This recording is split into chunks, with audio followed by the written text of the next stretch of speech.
ஆனால் இப்போ பார்த்துக்குங்கன்னா இதில் 150 டிகிரி வச்சுக்கிங்கன்னா 3 செகண்ட் கொடுத்துக்குங்க டைமரு.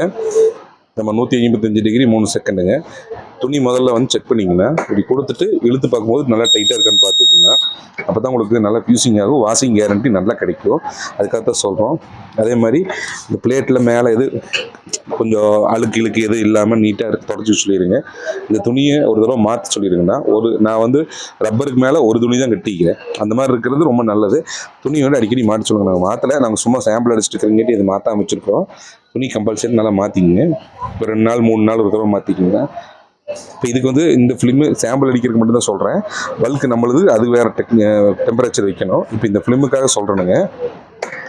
150 3 செகண்டுங்க.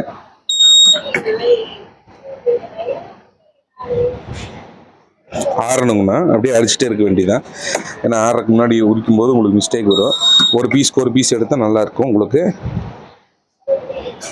ஆறுறதுங்கிறது ஒரு 30 செகண்ட் தானுங்க. ரொம்ப இப்போ நிறைய நேரமெல்லாம் இல்லை.